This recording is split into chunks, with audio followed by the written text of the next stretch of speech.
Medieval women would absolutely hate you. Doesn't matter if you're a guy or a girl, they'd find pretty much everything about you offensive, even blasphemous. So what was life actually like for women back then? So yeah, if these stories work for you, subscribe. And I'm curious, what time is it where you are? Comment below. Last week someone from Canada said they listened during lunch breaks. Not judging, just wasn't expecting that. Okay, tonight it's medieval Europe. But before we go anywhere, get cozy. Like actually cozy. Pillows good. Blanket situation handled. Perfect. Trust me on this one. Your eyes flutter open to darkness. The straw mattress crackles beneath you as you shift, every piece of hay announcing your movement. It's cold. Bone-chilling cold that seeps through the thin woolen blanket covering your body. Your breath forms little clouds that vanish into the blackness above. You're not alone. Never alone. The warmth of bodies press against you. Your sisters, perhaps a cousin or two, maybe even a servant girl at the foot of the bed. In the 14th century, privacy isn't a concept anyone understands. Your family sleeps together not just for warmth, but because that's just what people do. Get up, hisses your mother's voice through the darkness. The bells for prime will be ringing soon. And there it is, the distant toll of church bells cutting through the pre-dawn silence. Not like your phone alarm that you can hit snooze on. These bells command the entire village to wake. But it's still dark, you want to say, snuggling deeper into your scratchy blanket. But you don't. You can't. Because in medieval Europe, especially for a woman, religious obligations aren't optional. Wait, let me paint this picture better. Imagine waking up every single day of your life not because you have work or school, but because if you don't get to church, your soul might literally burn in hell for eternity. That's the reality for a medieval woman. The fear is real, palpable, as physical as the cold wooden floor beneath your bare feet as you slide out of bed. You might be thinking, well, I'm religious too, I pray sometimes. No, no, no. You don't understand. Medieval religion wasn't the casual thoughts and prayers thing we do now. These people were intense. I mean, picture this. You're in church.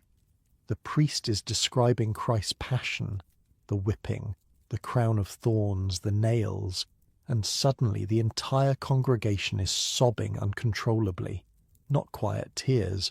We're talking full body, snot running, can't catch your breath wailing.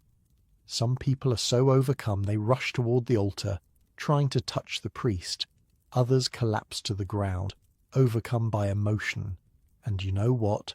This wasn't considered weird or excessive. This was normal. This was expected. I don't think I could do that, you might be thinking as you adjust your comfy pillow. And that's exactly the point. A medieval woman would look at your restrained emotions and think something was deeply wrong with you. Your chill, laid-back demeanor wouldn't be seen as cool. It would be suspicious. Like, what are you hiding? Why aren't you showing proper devotion? Take Marjorie Kempe, for instance. She was this English mystic in the 15th century, and she was famous for her extreme religious experiences.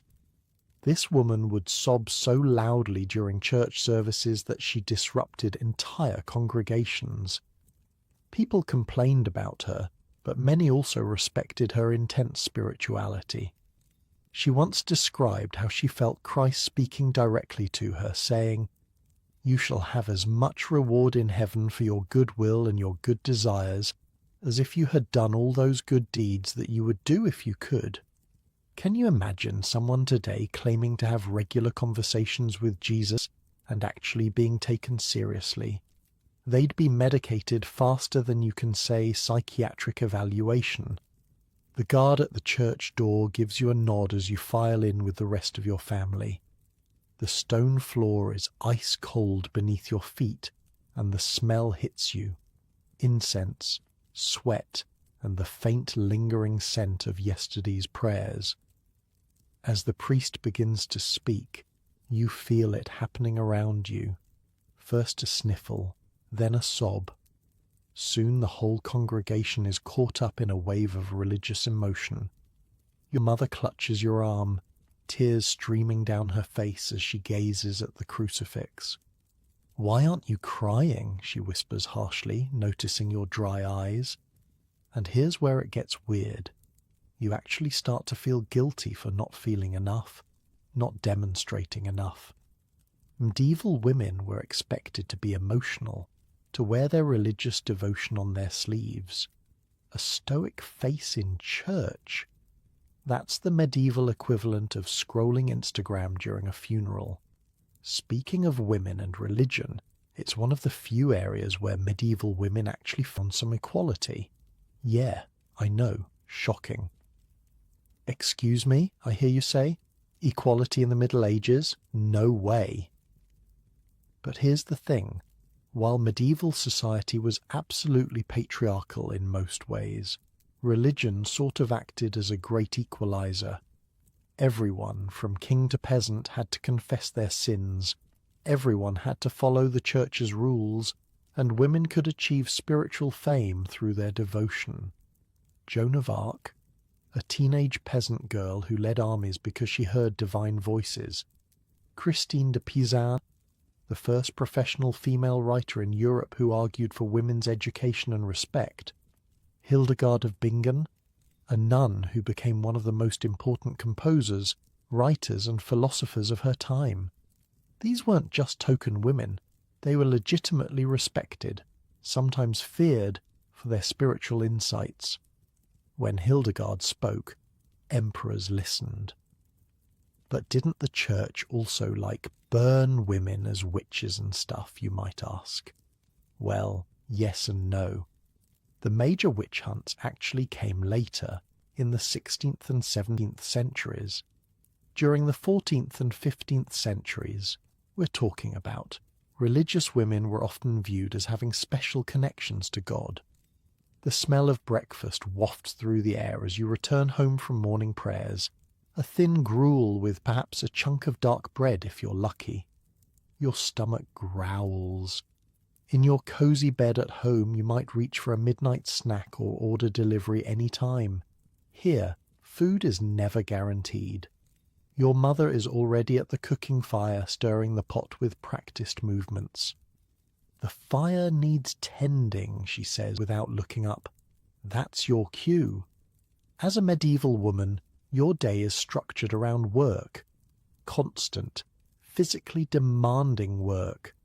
From tending fires to spinning wool, from feeding animals to helping with the harvest, medieval women didn't just keep house. They were essential to survival. In fact, let me tell you something that might surprise you. Medieval marriage records often list the wife's occupation separately from her husband's. Women weren't just farmers' wives, they were brewers, bakers, spinners, weavers, and merchants in their own right. A woman named Agnes Halliday in 14th century London was recorded as a fishwife, not meaning she was nagging, but that she was a fish seller with her own business. Another woman, Emma Copister, was listed as an upholster, meaning she made cushions and mattresses. The bread needs kneading, your mother reminds you, and you plunge your hands into the cold, stiff dough. Your fingers ache from the pressure, from the repetitive motion that will eventually transform this lump into something edible. Medieval women's hands told their life stories, calloused, cracked, permanently stained. Not the manicured nails you might sport today. The baker's wife had burns on her forearms. The dyer's hands were permanently stained blue or red. A spinster, literal meaning, a woman who spins, had fingers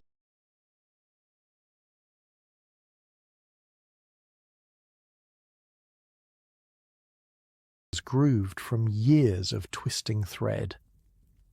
The first light of dawn finally breaks through the small window of your home, illuminating the dust motes dancing in the air. The day has officially begun, though you've already been awake for hours. You catch a glimpse of your reflection in a bucket of water. Not a mirror, those are far too expensive for common folk. Your hair is covered with the simple linen headcloth, as unmarried women could wear their hair loose. But once married, keeping it covered was expected. Today, we'd call this modesty culture restrictive. Back then, it was just the way things were. As the day progresses, you fall into the rhythm of work that defines a medieval woman's existence. Unlike today's world, where we're often paralyzed by choice, medieval women's paths were largely predetermined. You knew exactly what was expected of you, what your future would hold. Is there something almost comforting in that certainty? Maybe. But don't get too comfortable with the idea, because while the path was clear, it was also incredibly difficult. The wool needs carding before spinning, your mother tells you, handing over a clump of raw sheep's wool still greasy with lanolin that will chap your hands raw by evening. I showed you yesterday how to hold the cards, she says, demonstrating once more how to pull the wire brushes against each other, aligning the fibres so they can be spun into thread. Your modern fingers struggle with the motion, and you can almost feel your mother's exasperation. In medieval times, girls as young as 4 or 5 would begin learning these skills. By your age, you'd have been expertly preparing wool for years. The sound of hoofbeats outside draws your attention. Through the small window, you catch a glimpse of richly dressed riders, nobles perhaps, or wealthy merchants. Don't gawk, your mother scolds. It's not proper. And here we enter another aspect of medieval womanhood, reputation. Your reputation wasn't just about social standing, it was currency, especially for women. A woman with a sullied reputation might never marry, might be cast out from her community, might literally starve. Imagine living in a world where a single rumour could destroy your entire life, where every move you made was scrutinized for propriety, where your greatest asset wasn't your intelligence or skills, but your perceived virtue. Did you hear about Millicent's daughter? You overhear a neighbour whispering to your mother later that day at the well. Seen talking alone with the baker's son behind the church. Her prospects are ruined now, mark my words. Your mother makes the sign of the cross. Lord have mercy on her. And after her parents worked so hard to arrange that match with the carpenter's family, the weight of these expectations presses down on you like a physical force. No wonder medieval women seem so solemn in paintings. They're carrying the burden of impossible standards. The day wears on. Your back aches from stooping over the wool. Your fingers are raw from the lanolin and the constant motion of the carding combs. Yet there's no rest. There's bread to bake, water to fetch, animals to feed, younger siblings to mind. You take a moment, just a brief pause to stretch your aching muscles. Through the doorway, you can see other women moving through the village, each engaged in their own labour. There's a sense of community in this shared experience of work. Every woman you know lives this same rhythm of prayer and labour, season after season, year after year. The afternoon sun slants through the window. Soon it will be time for vespers, evening prayers, another trip to the church, another round of public devotion. You wonder, as perhaps medieval women sometimes did, if there could be more to life than this endless cycle. But such thoughts themselves might be considered sinful. Pride, discontent, ingratitude for God's plan, these were dangerous feelings for a medieval soul. The church bells begin to toll again. calling the faithful to prayer. Your mother sets aside her work with a sigh, wiping her hands on her apron. "Come," she says, "we mustn't be late." And so you follow, stepping back into the well-worn path that generations of medieval women walked before you. As you enter the church once more, the smell of incense envelops you.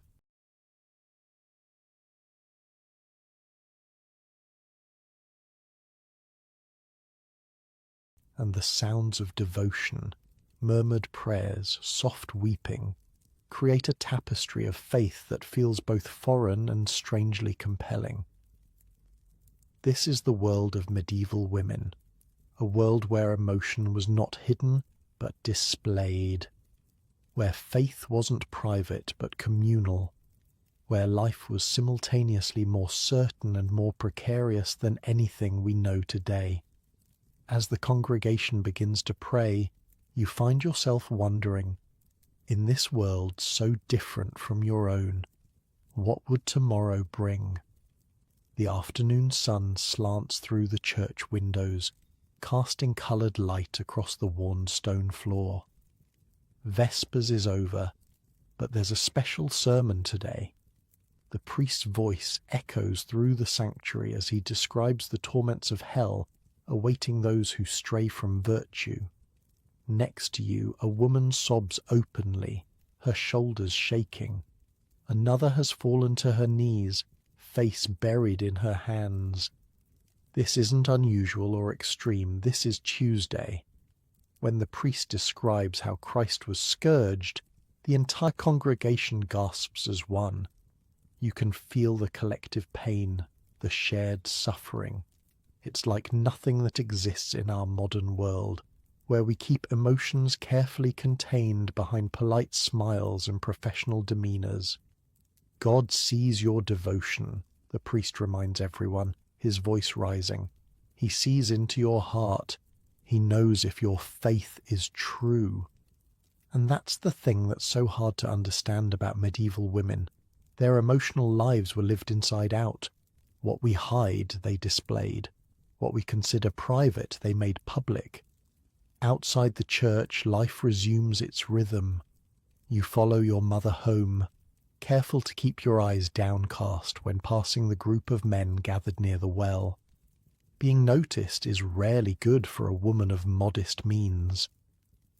"Did you hear about Lady Eleanor?" one of the village women whispers to your mother as you pass. "They say Sir William has written her another poem, compared her beauty to the sunrise and her virtue to, well, I can't remember what, but something holy." Your mother clucks her tongue. His poor wife. That's the third lady he's dedicated verses to this year. And here we are at one of the strangest aspects of medieval life for women, chivalry and courtly love. So this is wild. Knights and noblemen would publicly pine for women who were often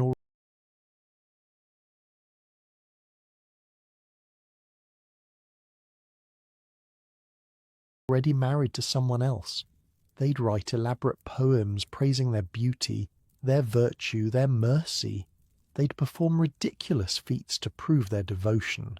And this wasn't considered adultery or inappropriate. It was actually celebrated. Hold up, I hear you say. So these dudes could basically hit on married women and that was fine? Well, yes and no. The whole thing was supposed to be pure, unconsummated love from afar. The knight was meant to improve himself through his devotion to his lady, not actually hook up with her. Though let's be real, sometimes things definitely crossed the line. But here's the really weird part. If a nobleman wrote you poetry comparing your eyes to stars and your skin to lilies, you were expected to be cruel to him, like actively mean. The harder to obtain, the more virtuous the lady. I'm not making this up. There are actual medieval handbooks about how ladies should respond to suitors, with disdain, with coldness, with challenges that might literally get the guy killed. Remember Lady Catherine, your mother continues,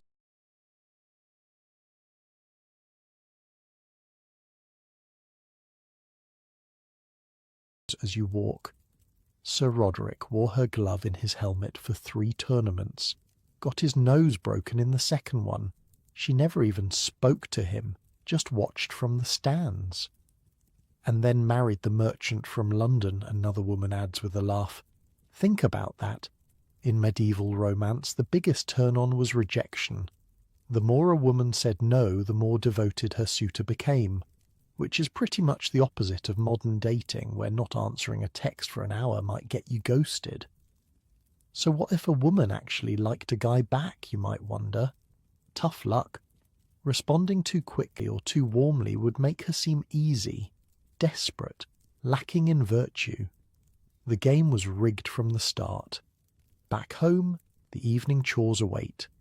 No matter what class you belong to in medieval society, a woman's day was filled with work.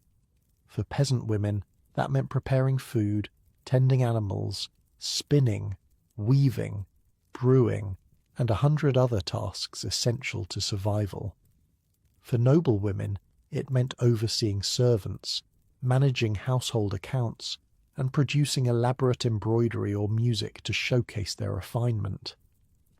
As the light begins to fade, your mother hands you a spindle weighted with unspun wool. "We need more thread for weaving," she says. "Your sister will help with the bread." Your fingers work the wool, drawing it out and twisting it into thread.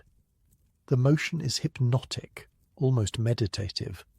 For a medieval woman, spinning wasn't just a chore, it was so fundamental to female identity that unmarried women were literally called spinsters. "Did you hear about the argument at the guild meeting?" your sister asks as she kneads the dough. "Hush," your mother says sharply. "That's not for young ears." But you've heard the whispers.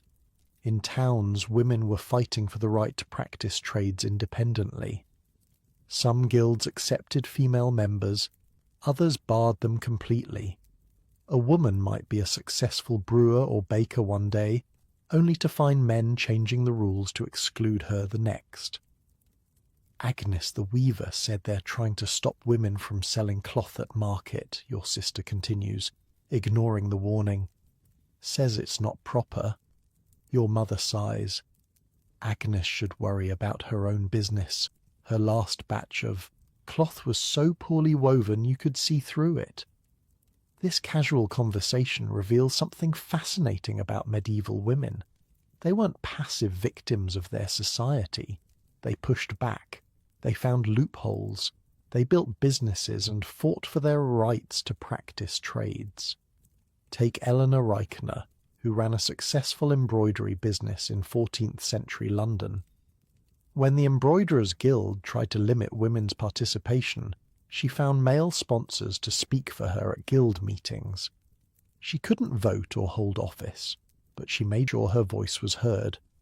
Or consider the Brewsters, female brewers who dominated the beer industry until men decided brewing was profitable and pushed them out.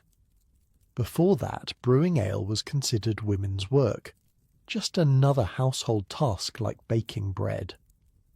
Night falls quickly, and the small fire in the hearth provides the only light.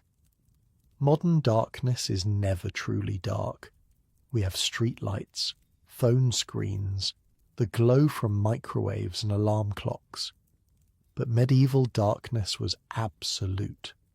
When the sun set and the fire died, you couldn't see your hand in front of your face. "Tell me again about when you were my age," your younger sister asks your mother, her voice small in the growing shadows. Your mother's hands never stop moving. Even in near darkness she continues to spin. "I was apprenticed to the village midwife," she says, "learning which herbs help with pain, how to turn a baby that's coming wrong." "Did you want to be a midwife?" your sister asks. Your mother pauses. "Want," she repeats, as if the word doesn't quite make sense. "It was a good skill, respected. My mother arranged it with Goody Ann when I was 9. And there's another way medieval women's lives differed from ours. The concept of personal choice, of following your passion, simply didn't exist for most people. You didn't become something. You were born into it. The daughter of a baker learned to bake. The daughter of a farmer learned to farm. Occasionally a girl might be apprenticed to learn a specific trade, but these arrangements were made by parents, not by personal choice. But what if someone didn't want to do what their parents did, you might wonder? The question itself is anachronistic. Medieval people didn't think in terms of individual fulfillment.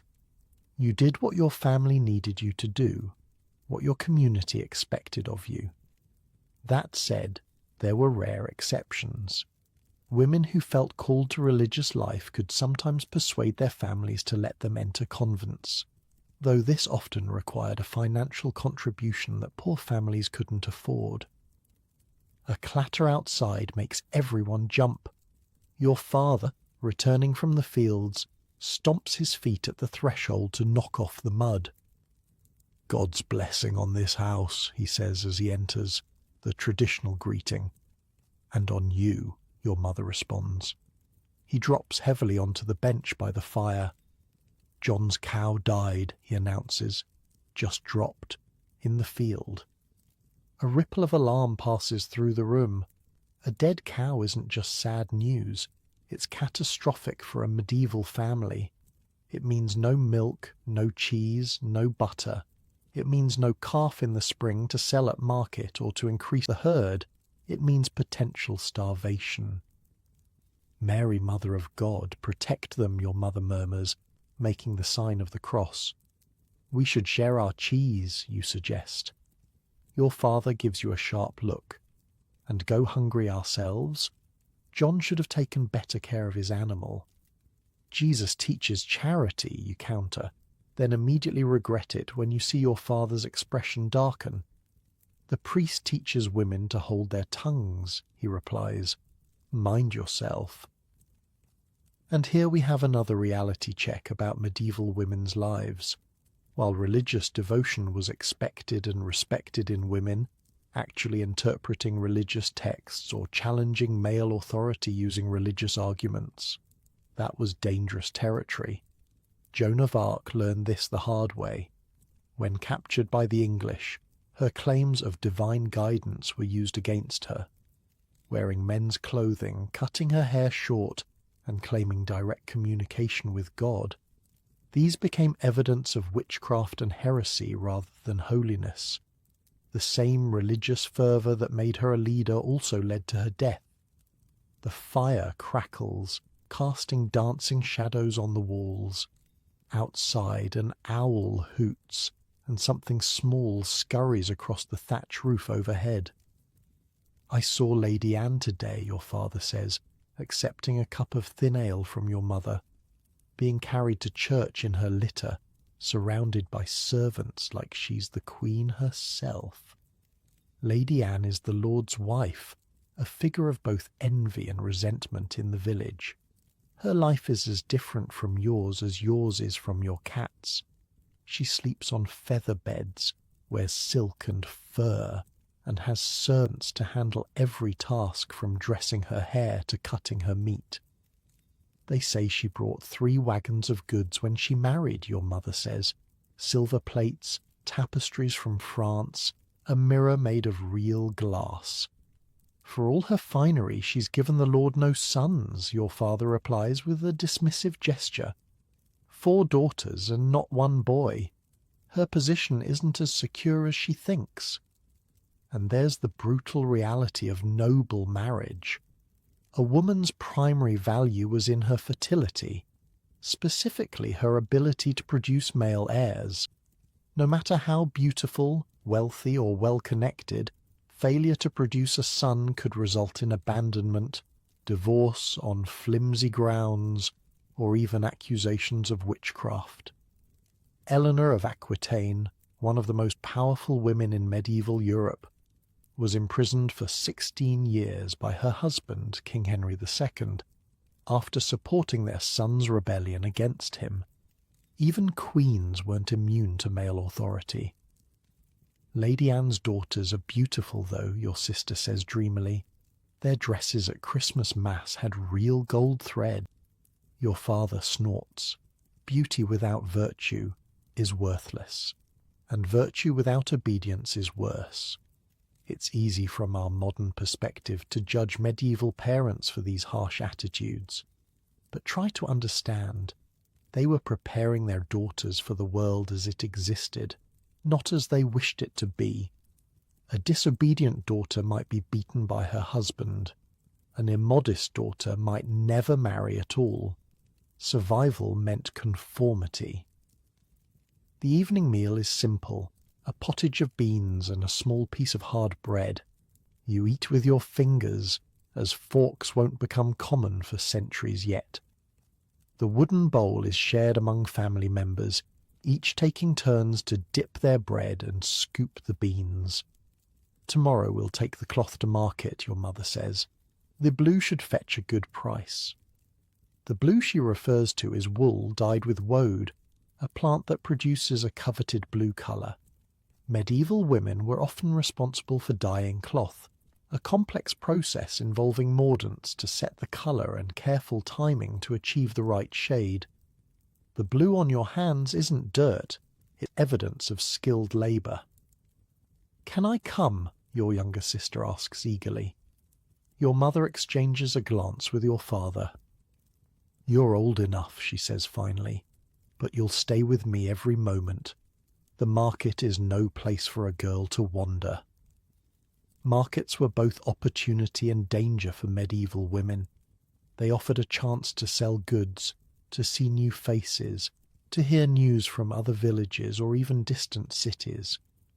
But they also brought strangers whose intentions might not be honourable, merchants who might try to cheat a woman they perceive as naive, and crowds where a young girl could easily be separated from her family.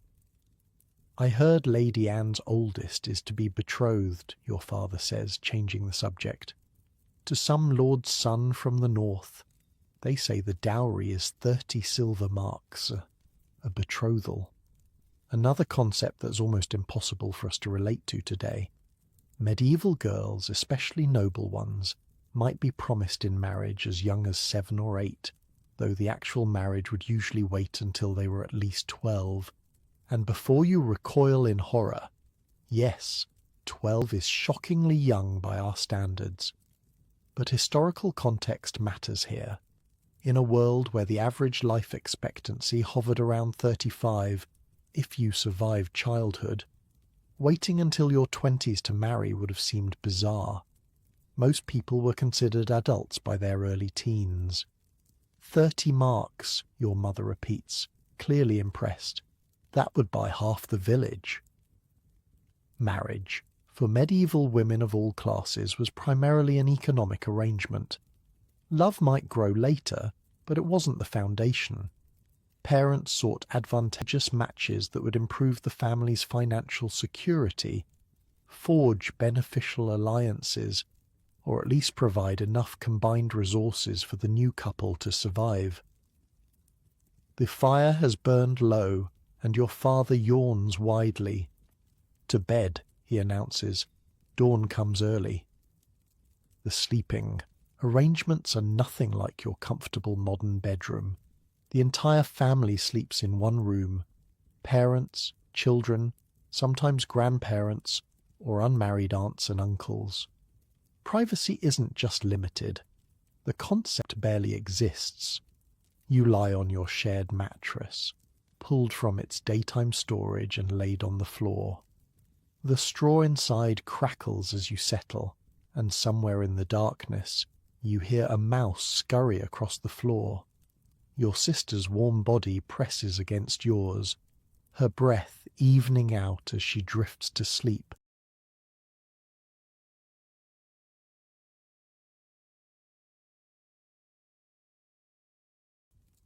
Above you, the thatch rustles as night birds move among the eaves. Tomorrow will be another day of work, prayer, and careful navigation of social expectations. As you drift towards sleep, you can't help but wonder, what dreams filled a medieval woman's head? Did she long for freedom she couldn't name? Did she question the strictures that bound her life? Or did she simply accept the world as she found it, finding purpose in the roles available to her? The last ember in the fire winks out, and darkness takes the room completely. In the distance, a wolf howls, and your father turns restlessly in his sleep. Unlike your cosy modern bed with its soft mattress and climate control, this medieval night is filled with discomforts: the hard floor beneath the thin mattress, the prickle of straw, the cold that seeps through every crack and crevice of the simple home. But medieval people developed remarkable adaptations to these conditions. The entire family sleeping together generated enough body heat to keep the worst of the cold at bay. Sleeping half sitting up, medieval beds were often shorter than modern ones, reduced the risk of night vapours entering the body. Even the practice of sleeping naked, common in some regions, had practical value. It allowed clothes to air out and reduced the spread of lice and fleas. Sleep wasn't the uninterrupted 8 hours we aim for today. Medieval people practiced what historians call segmented sleep. They'd go to bed shortly after sunset, sleep for about 4 hours, first sleep, then wake for an hour or two around midnight. During this waking period they might pray, talk quietly, make love, or even visit neighbours before returning to their second sleep until dawn.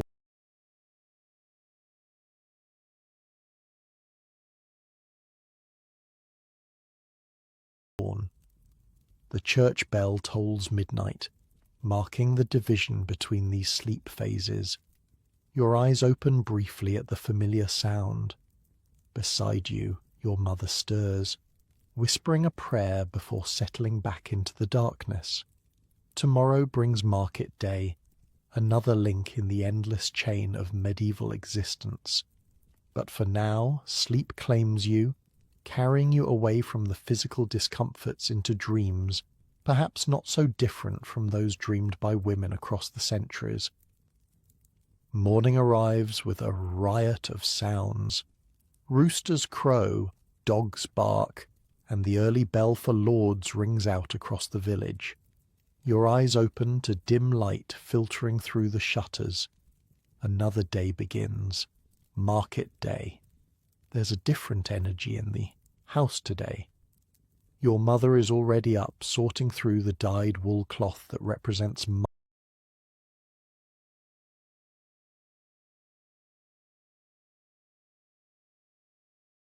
months of labour. Shearing, washing, carding, spinning, weaving, dyeing. This isn't just busy work. This cloth is currency. The blue should fetch at least 3 pennies a yard, she says, running her hands over the fabric. And the russet too. You might be thinking, big deal, a few pennies. But in a world where a skilled labourer might earn 2 pennies a day, this cloth represents serious value. The blue, dyed with expensive woad, is particularly precious. Your family might use that money to pay taxes, buy salt for preserving meat, or purchase iron tools that couldn't be made at home. Wear your good kirtle, your mother tells you, pulling out the slightly less patched garment saved for Sundays and special occasions, and your clean head cloth. Appearance matters at market, not just for vanity's sake, but because how you present yourself affects how merchants treat you, what prices they offer, whether they attempt to cheat you. A woman who looks respectable will get better treatment than one who appears poor or slovenly. The morning bustle feels familiar now. The hurried breakfast of cold porridge left from last night, the careful wrapping of cloth in oiled skins to protect it from dust or rain, the filling of a small basket with bread and cheese for midday. Your father has already left for the fields, but he'll join you at market later. Your younger brother is tasked with minding the animals while the rest of you are away. Stay within sight, your mother warns your sister as you set out toward the village centre. The morning air is crisp, and dew soaks the hem of your kirtle as you walk the narrow path. Market day is held in the churchyard, sacred ground where, theoretically at least, everyone is bound to honest dealing. As you approach, the sounds intensify, merchants calling their wares, animals squawking and bleating, the metal-on-metal ring of the blacksmith already at work. The smell hits you next, a complex mixture of livestock, food, people, and goods from far-flung places, cinnamon and pepper from the spice merchant, tanned leather, fresh bread, the sharp tang of the fishmonger's stall. "Mary, over here!" A woman waves from beneath a small canopy where she's selling eggs and cheese. It's Agnes, your mother's friend from the next village. "How's the cloth this time?" Agnes asks, examining your mother's goods with an expert eye. "Better than Margaret's, I hope. She used too much alum in her dye batch, turned everything an odd shade." Medieval gossip wasn't just idle chatter. It was information sharing, quality control, market intelligence. Women's networks spread news about which merchants were fair, which were cheating on weights and measures, which dye techniques were yielding the best results. "Lady Anne's new steward is here," Agnes says in a lower voice, nodding toward a well-dressed man examining wool at another stall. "They say he drives a harder bargain than the old one." Your mother frowns. "The old one was fair. Let's hope this one doesn't think he can cheat village women who don't know their sums. Don't let anyone tell you medieval women were uneducated in practical matters. While formal book learning was rare, most women were highly skilled in the mathematics of their daily lives, calculating proportions for dye recipes, measuring ingredients for bread that would feed exactly the right number of people, tracking complex household accounts. Christine de Pizan, that remarkable 15th century writer, was unusual in her formal education, but she specifically praised ordinary women's practical knowledge. If women had written the books, she noted, they would have written them differently, for women know they are falsely accused. Speaking of Christine, let's shift our perspective for a bit. While your family is selling cloth at market, what's happening up at the manor house where Lady Anne lives? The stone walls of the manor rise above the village, solid and imposing. Inside, Lady Anne has been awake for hours, though her day started quite differently from yours. Her serving woman helped her dress in a gown of fine wool trimmed with squirrel fur, her hair carefully arranged beneath the silk head covering. She's already attended morning mass in the manor's private chapel, and broken her fast with white bread, fresh butter, and watered wine. Now she sits in her solar, a private upper room reserved for the noble family, with an account book open before her. The south field yielded less than expected, she tells her steward, the very man spotted at market. Make sure to check for drainage issues before the next planting. Wait, I hear you asking, wasn't she just a decorative noblewoman? Why is she worrying about crop yields? Because that's the reality history often glosses over. Medieval noblewomen weren't just pretty ornaments. While their husbands might be away at war, on pilgrimage, or attending the king, these women managed vast estates, supervised dozens or even hundreds of workers, oversaw agricultural production, and handled complex finances. When her husband rode off to fight, a noblewoman effectively became CEO of what was often the equivalent of a major agricultural corporation. She needed to understand crop rotation, animal husbandry, weather patterns, labour management, and financial planning. The new bailiff at the Western Manor claims the mill needs repairs, Lady Anne continues. Send someone trustworthy to verify before authorising payment. Trust me, you wouldn't want to try cheating Lady Anne. Beneath the silks and fur is a sharp mind that can calculate how many bushels of grain should come from each field, and exactly how much tax is owed to the penny. A young serving girl enters, curtsying deeply. "My lady, the seamstress is here with the new gowns for your daughters." Lady Anne nods. "Show her in. And bring the chest with the old gowns that need altering." Clothing represents another sharp divide between classes. While your family might own 2 outfits each, one for everyday wear and one for special occasions, Lady Anne's daughters each have multiple gowns made of finer materials. They don't patch and mend endlessly like your family. They pass down still good clothing to servants and commission new pieces regularly. The seamstress enters, arms laden with folded garments. She's from the village. In fact, she's the mother of a girl you sometimes play with after church. Seeing her here is a reminder of how the noble and common worlds intersect.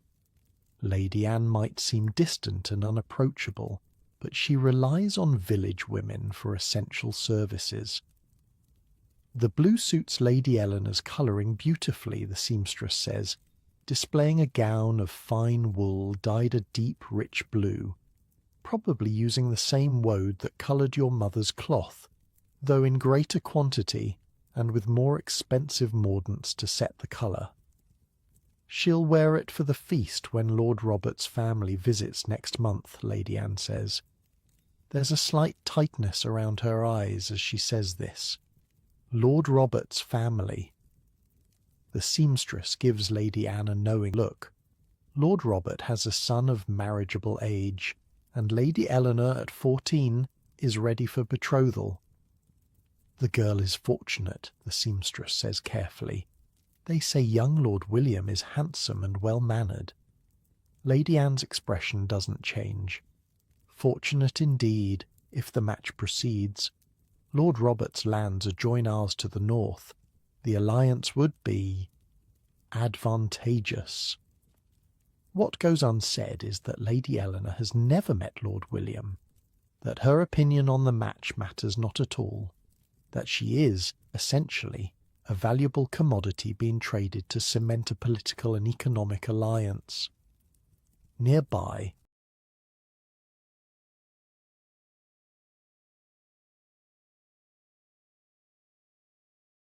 in a window seat overlooking the garden, Lady Eleanor herself sits with her sisters.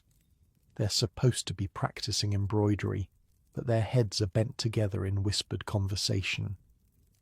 "They say he was hurt in a tournament last summer," the younger sister says. "A lance splinter in his eye." Eleanor's fingers tighten on her embroidery hoop. "That's just a rumour, Matilda. Stop trying to frighten me." "I'm not," Matilda protests. Agnes heard it from her cousin who serves in Lord Robert's household. Embroidery forgotten, Eleanor stares out the window. What's going through her mind? Is she frightened? Resigned? Perhaps even a little curious about the young man who might become her husband? I want you to understand something important here. We often imagine that medieval women, especially noble ones, were passive victims in these arranged marriages. But historical records tell a more complex story. While they rarely had the power to refuse outright, women found ways to influence the process. Some young women appealed to sympathetic relatives to intervene on their behalf. Others negotiated through their confessors. A few bold ones even appealed directly to church courts if they found their prospective husbands truly objectionable. And once married, noble women often wielded considerable informal power within their households. "Mother is watching," warns Eleanor's middle sister Catherine. "Look busy before she scolds us." The girls immediately return to their embroidery, needles flashing in the sunlight. They're creating an altar cloth for the church, incorporating gold thread and tiny seed pearls into the design. This isn't merely decorative work.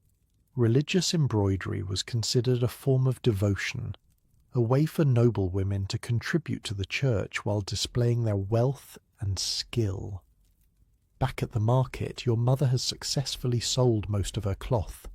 The blue went quickly, purchased by a merchant who will likely resell it at an even higher price in the town 15 miles away. The russet took longer, but eventually sold to the innkeeper's wife for new bed hangings. 3 silver pennies and 2 farthings, your mother counts, carefully securing the coins in a small pouch tied to her belt. A good day's work.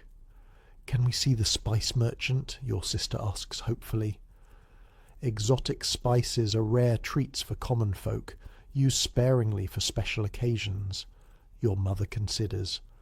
A pinch of cinnamon for Christmas baking, she agrees, but first we need salt. Salt, another commodity we take completely for granted today.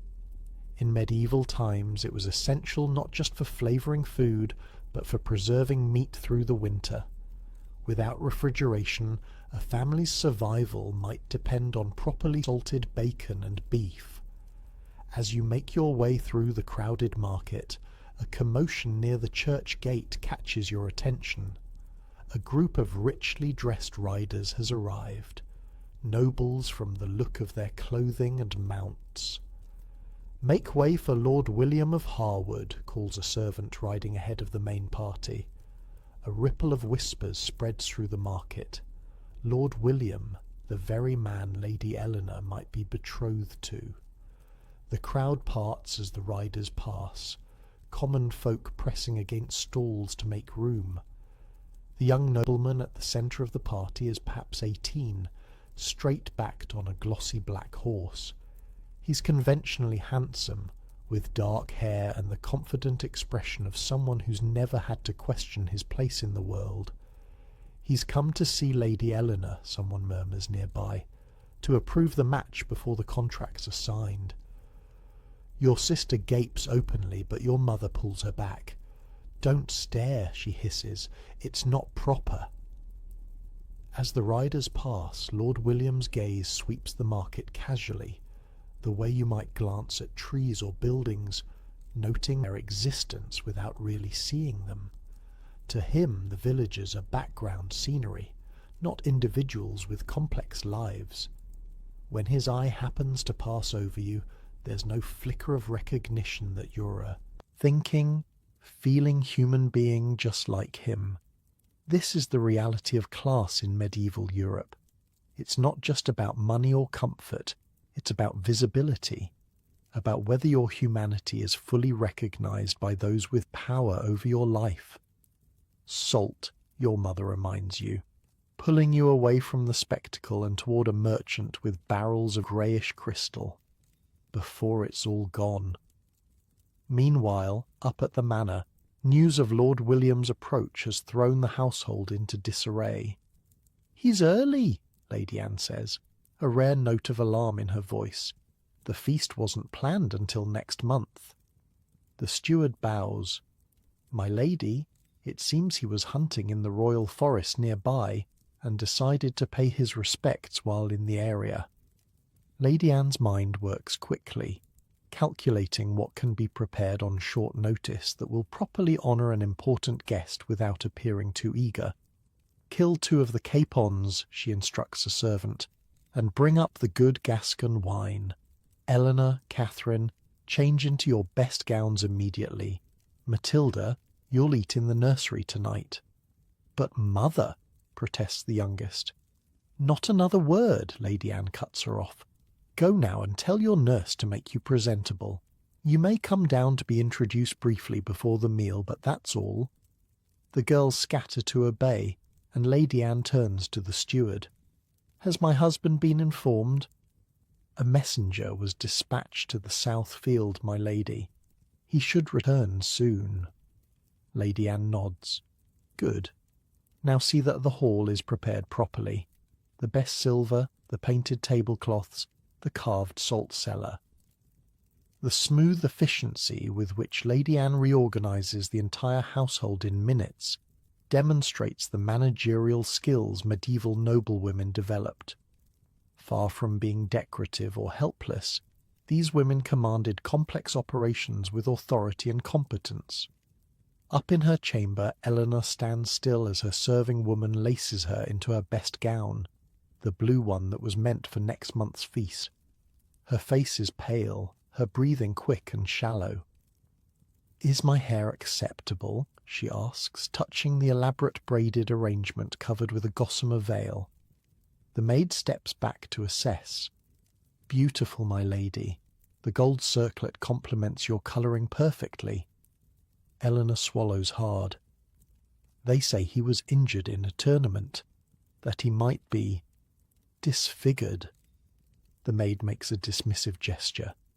"Rumours, nothing more.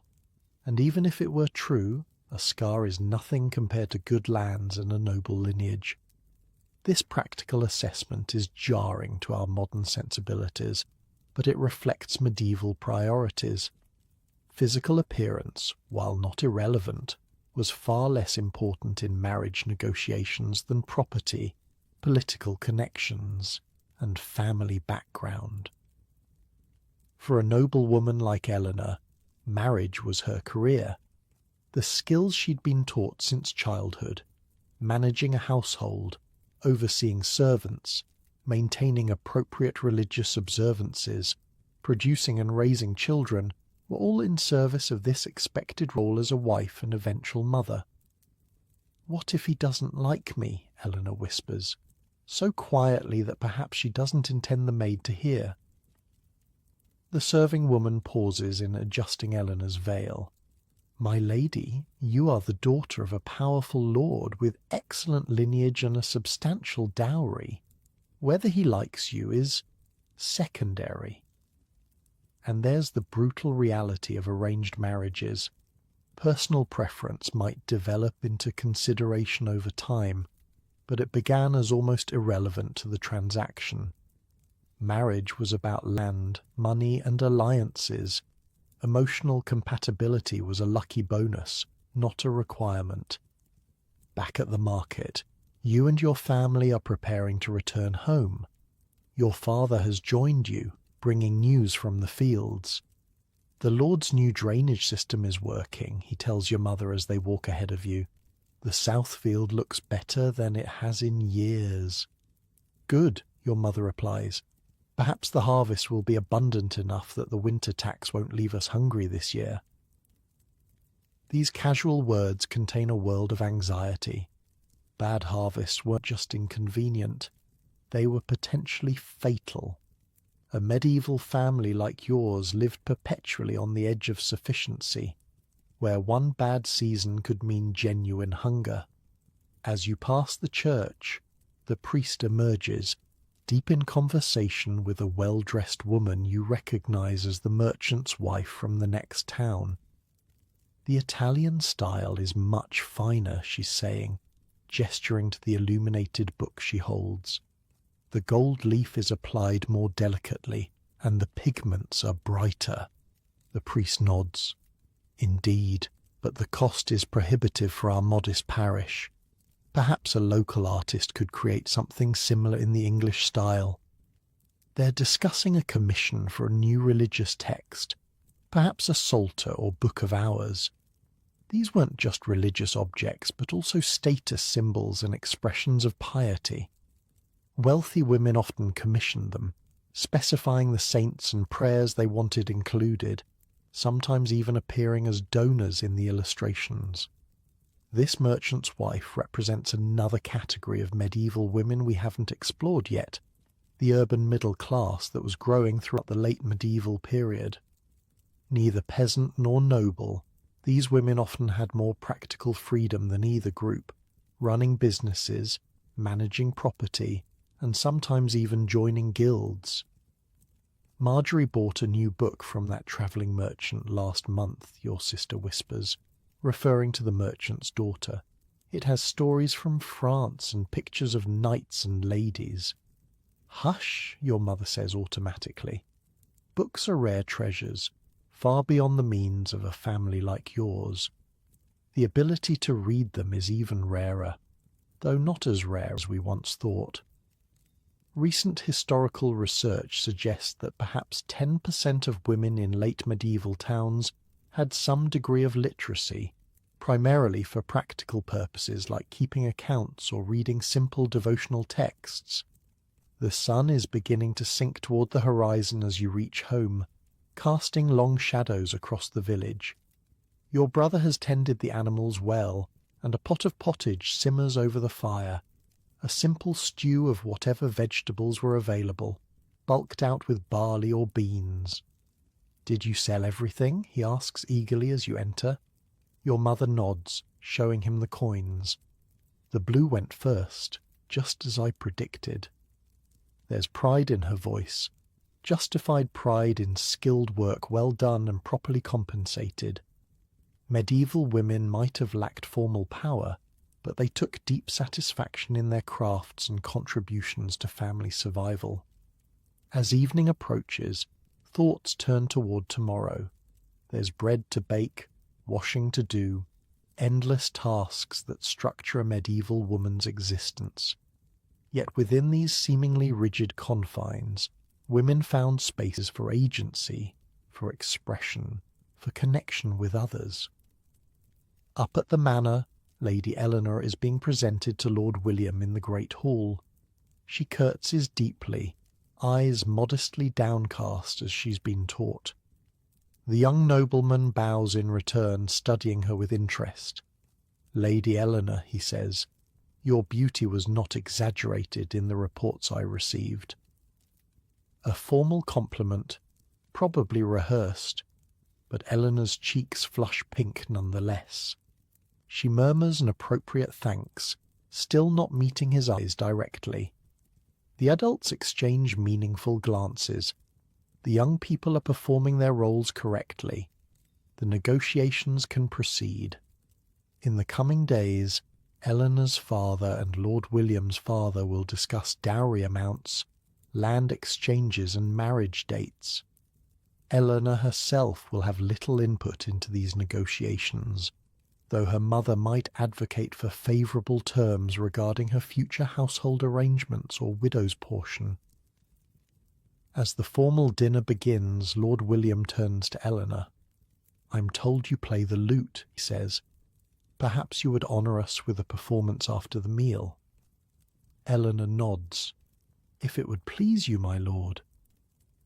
Music was one of the acceptable accomplishments for noblewomen, along with dancing, embroidery, and knowledge of herbal remedies. These skills weren't just decorative.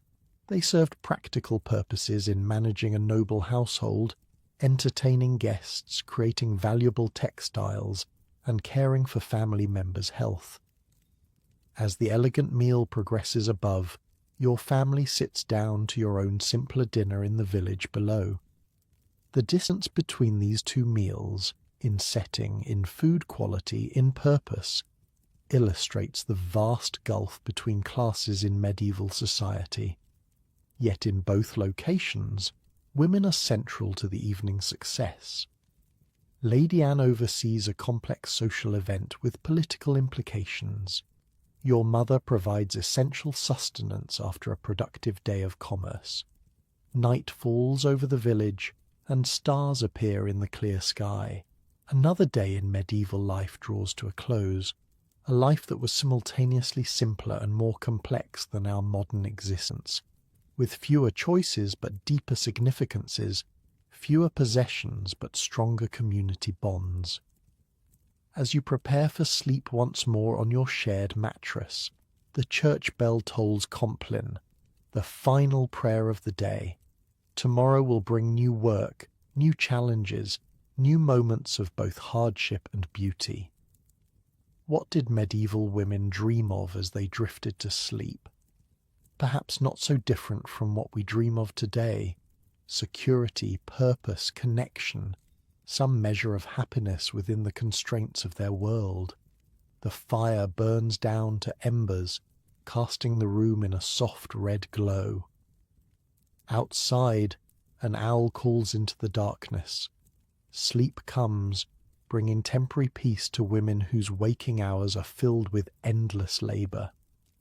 Their lives were harder than ours in countless ways, yet there's something we might envy in their certainty of purpose, their embeddedness in community, their intimate knowledge of the natural world that surrounded them. As you sink deeper into your own comfortable bed, perhaps you'll dream of these medieval women tonight, your sisters across time, so different and yet somehow familiar. Dawn arrives with a gentle nudge from your mother. "Up," she whispers. "The bread needs starting. Today isn't market day, but that doesn't mean rest." For medieval women, every day brought its own specific labours, dictated by the season, the weather, and the endless rhythm of household needs. You dress quickly in the dim light, pulling your kirtle over your linen shift. No need for washing yet. Your weekly bath day is still 3 days away. Instead, you splash water on your face from the bucket near the door, run fingers through your hair, and cover it with a simple linen headcloth. "I've got the fire," your sister mumbles, already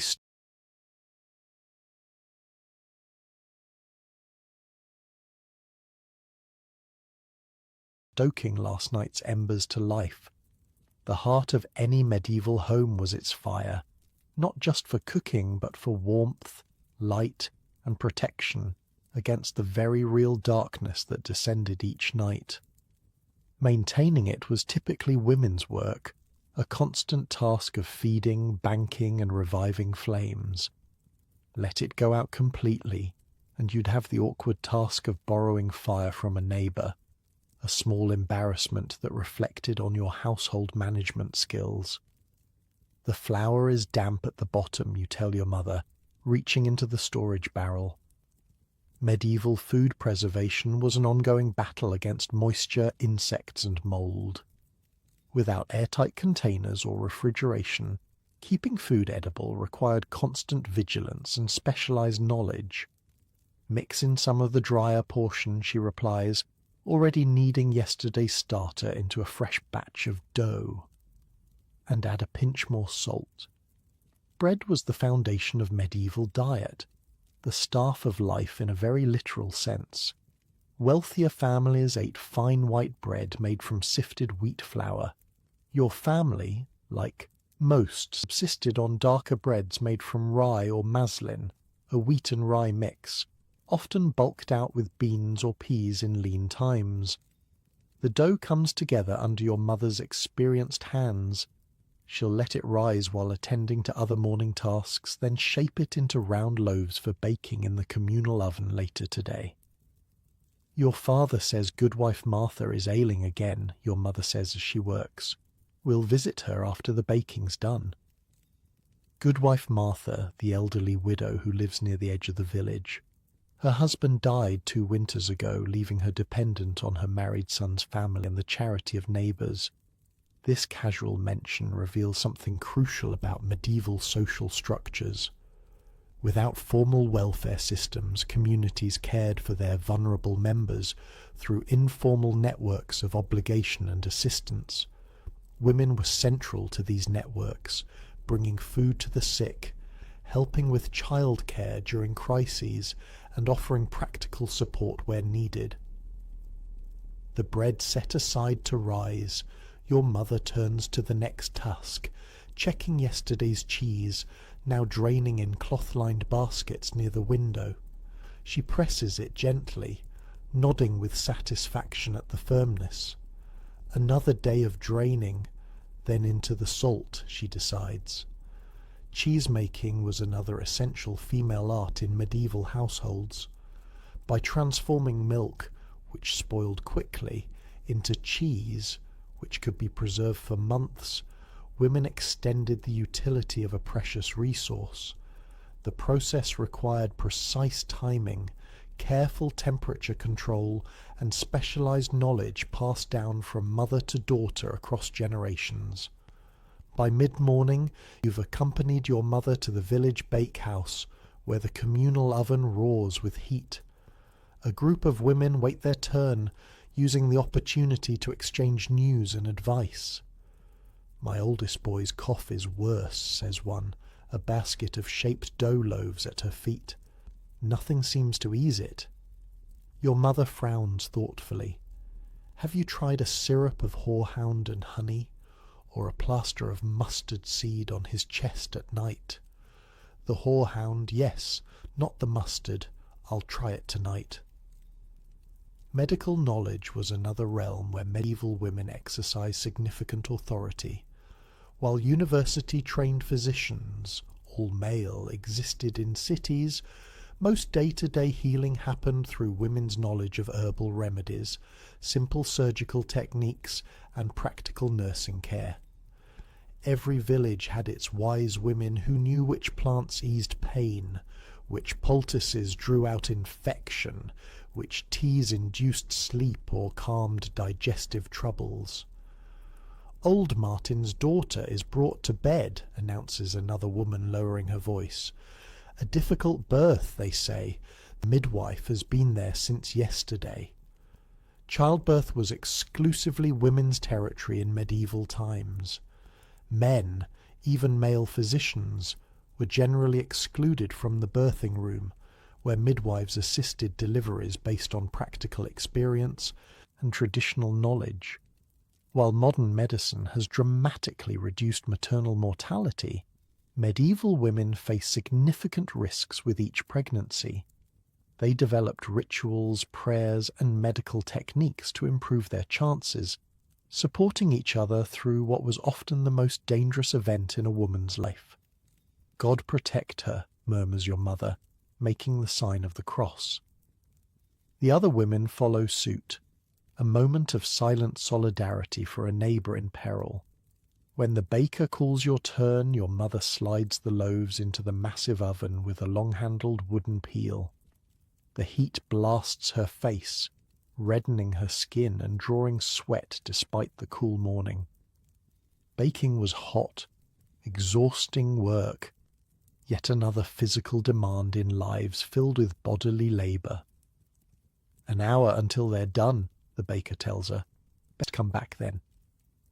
Rather than return home, your mother leads you toward Goodwife Martha's cottage. You stop briefly at your own house to collect a small pot of broth and some of yesterday's bread. "She'll need easy foods if her teeth are troubling her again," your mother explains.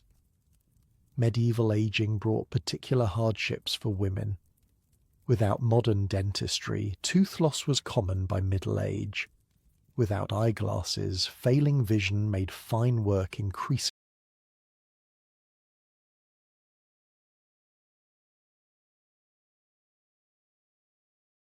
difficult. Without surgical options, ailments like prolapse, common after multiple childbirths, or arthritis became chronic sources of pain and disability. Goodwife Martha's cottage stands slightly apart from others, smaller and more dilapidated than most. As a widow with no independent means, she occupies a precarious social position. Medieval society organized itself around family units headed by men. Women without male protection, whether widows, spinsters, or the abandoned, were particularly vulnerable. You knock at the low wooden door. "Goodwife Martha? It's Agnes from the mill house with my daughter." A faint voice calls you in. The interior is dim, the fire burning low. The old woman sits wrapped in blankets despite the mild day, her thin frame lost in their folds. "Bless you for coming," she says, her voice wavering. "These old bones feel the damp something terrible." Your mother moves immediately to the fire, building it up with practiced efficiency.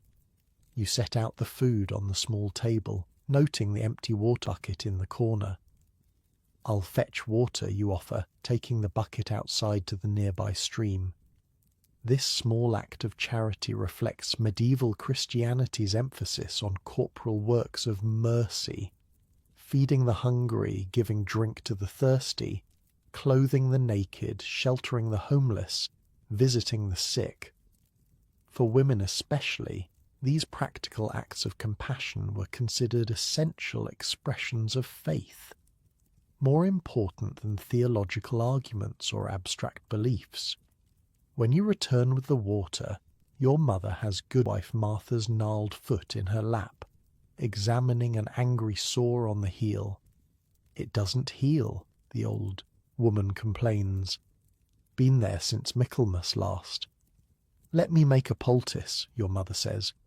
From her belt pouch she produces a small packet of dried herbs and a tiny pot of honey. "Have you clean rags we can use for binding?" The next hour passes in practical nursing care. Your mother cleans the wound, applies her herbal preparation, and wraps it carefully. She helps the old woman move to a more comfortable position, combs and rebraids her thin white hair, and ensures she eats a few spoonfuls of broth. This scene, one woman tending another's bodily needs without fuss or ceremony, represents a deeply medieval approach to both medical care and spiritual obligation. Bodies weren't private territories in the way we consider them today. Helping someone wash, dress, use a chamber pot, or treat intimate ailments was considered normal and necessary.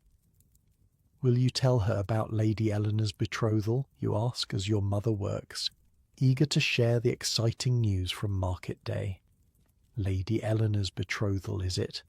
Goodwife Martha perks up, interest sparking in her rheumy eyes. "To whom?" "Lord William of Harwood," you inform her importantly. "He came to the manor yesterday with 6 mounted men and a pack of hunting dogs." The old woman nods. "A good match, if it goes forward. His lands border the North Fields. I remember when his father married.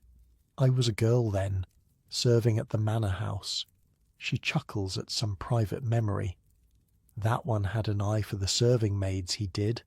Caused no end of trouble." And here we glimpse another reality of medieval life, the sexual vulnerability of lower status women. Female servants working in noble households frequently faced unwanted advances from male family members or guests. With little practical recourse and few alternative employment options, many endured harassment or yielded to pressure. Those who became pregnant often lost their positions and reputations simultaneously. "Is Lady Eleanor pleased with the match?" Goodwife Martha asks. Your mother shrugs. "Who can know a noble lady's mind? But she'll have security and status, which count for more than girlish feelings." This practical assessment reflects medieval marriage priorities across all classes. While romantic love wasn't unknown or unvalued, it was considered an uncertain foundation for marriage compared to economic stability, family alliances, and social appropriateness. The church bells ring noon, signalling the day's midpoint and time for the main meal. You need to return to the bakehouse or your bread, then home for dinner with your family. "We'll come again tomorrow," your mother promises as you prepare to leave. "The bread should last you until then, and there's cheese wrapped in the cloth." Goodwife Martha clasps your mother's hand. "God reward you for your kindness. I have nothing to give in return." "Your prayers are payment enough," your mother answers, the standard response to such thanks. In medieval thinking, the prayers of the poor held special value, creating a kind of spiritual economy alongside the material one. By helping the needy, you not only fulfilled Christian obligations, but potentially secured powerful intercessors before God.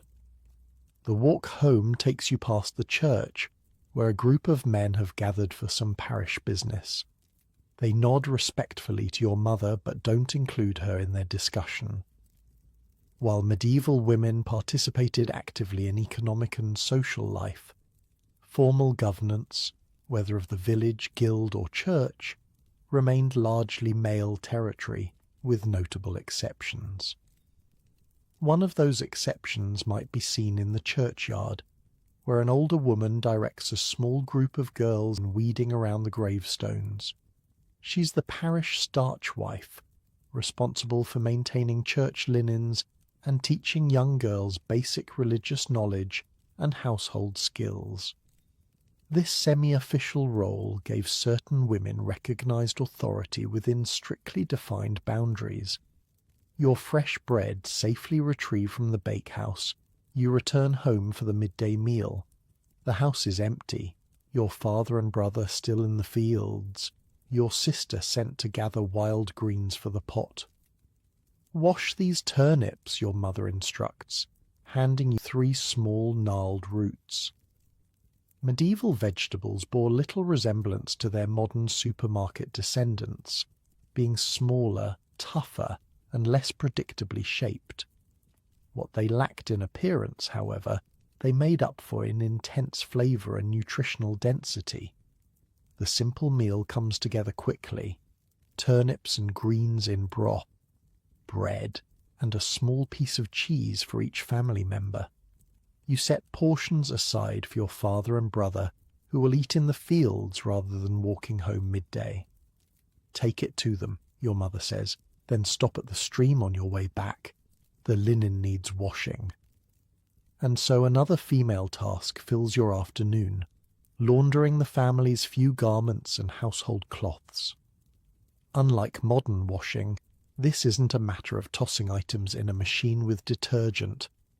Medieval laundry required hauling water, scrubbing with lye soap, itself made by women in a dangerous process involving wood ash and animal fat, beating fabrics against rocks, rinsing repeatedly, and hanging to dry, all while keeping a watchful eye for approaching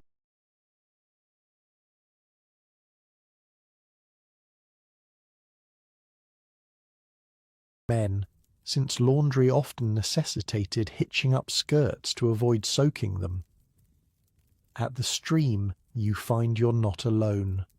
3 other women work nearby, their chatter and laughter making the task more pleasant. One, heavily pregnant, rests frequently on a fallen log. Not much longer now, she tells the others, rubbing her distended belly. The midwife says before the next full moon. "Your 3rd, isn't it?" asks another woman. "Easier than the 1st, God willing." The pregnant woman nods. "Nothing could be harder than that 1st one. 3 days I laboured. Thought I'd die for certain." This casual conversation about potentially fatal childbirth illustrates medieval women's matter-of-fact relationship with mortality. Death was a constant presence in their lives, in childbed, from disease, from accident or violence. Rather than pretending it didn't exist, as we often do, they acknowledged its reality while seeking practical and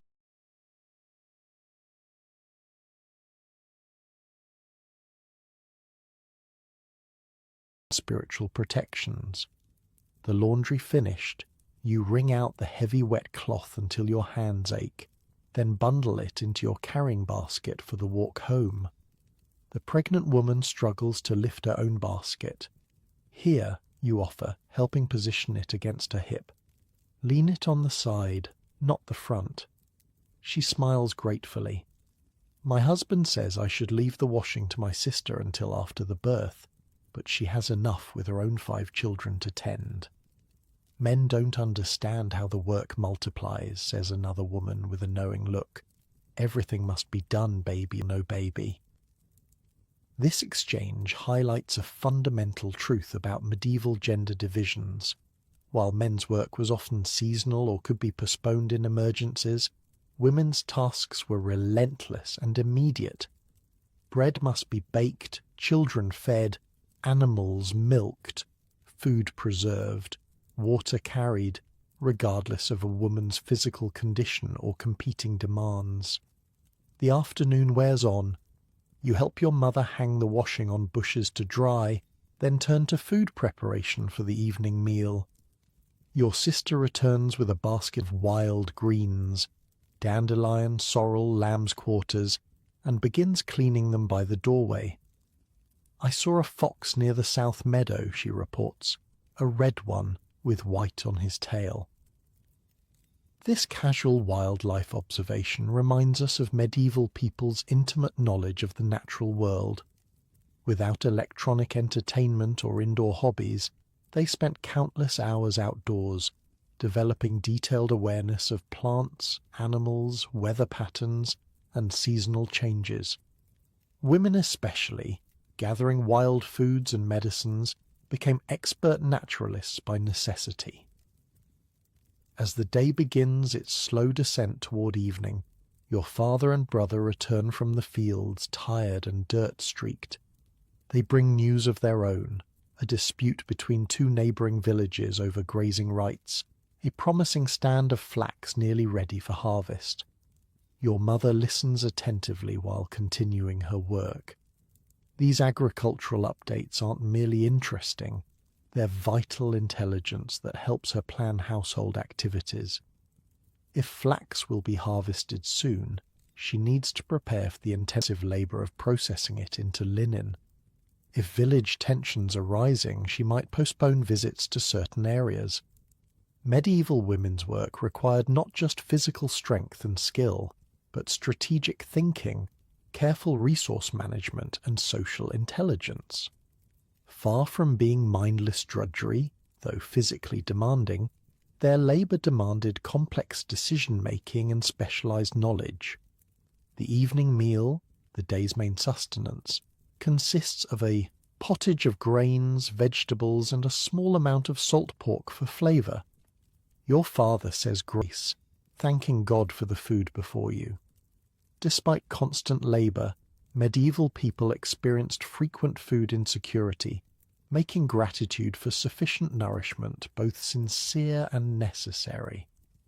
As darkness approaches, the family settles around the central fire. Work continues even now. Your mother spins wool into thread using a drop spindle. Your sister mends a torn sleeve. Your brother whittles a new handle for a broken tool. Only the smallest chores can be accomplished by firelight, however, making winter evenings particularly challenging with their extended darkness. "Tell us a story, father," your youngest brother pleads. Your father considers, then begins a familiar tale about a clever peasant who outwits a greedy lord. Folk tales served multiple purposes in medieval culture. Entertainment, certainly, but also transmission of values, subtle social critique, and reinforcement of community identity. Without books or formal education, these oral traditions preserved cultural knowledge across generations. You notice your mother listening while she works, occasionally smiling at a humorous turn in the story. Medieval women's lives weren't unrelieved misery. They found joy in social connections, pride in skilled work, comfort in religious certainty, and pleasure in simple entertainments. As your father's story concludes, the church bells toll Compline, the day's final prayer office. Your mother sets aside her spinning and leads the family in evening prayers, another way women maintained religious observance within the household. Our Father, who art in heaven. The familiar words provide structure and certainty in an uncertain world. Medieval Catholicism wasn't just about grand cathedrals and elaborate rituals. It existed in these everyday moments of devotion, woven intimately into domestic life. Bedtime approaches once more. The fire is banked to preserve coals for morning, water is drawn for tomorrow, and the door is securely barred against nocturnal dangers both natural and supernatural. Medieval nights were truly dark, filled with real and imagined threats from wild animals, human intruders, and malevolent spirits. As you settle onto the shared sleeping pallet, your body aches from the day's labour. Medieval women's work was physically demanding in ways modern people can barely comprehend. Constant lifting, carrying, scrubbing, and stooping without ergonomic tools or labour-saving devices. By age 30, many showed wear equivalent to a modern 60-year-old, with arthritic joints, stooped postures, and bodies marked by countless injuries and repetitive strain. Yet there's satisfaction, too, in tasks completed and obligations fulfilled.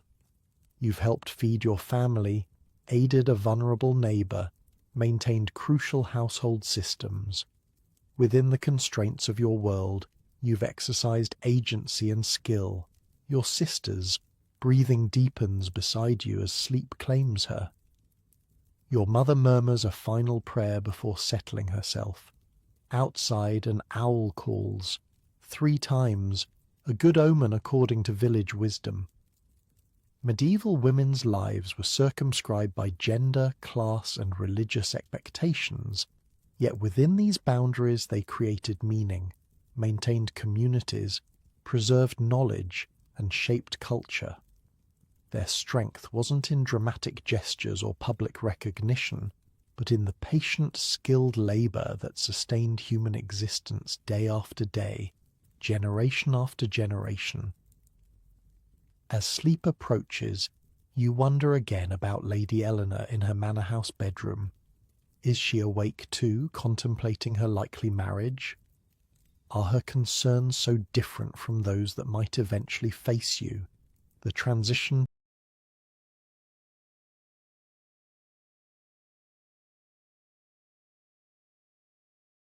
to a new household, the expectations of producing children, the challenge of managing resources wisely.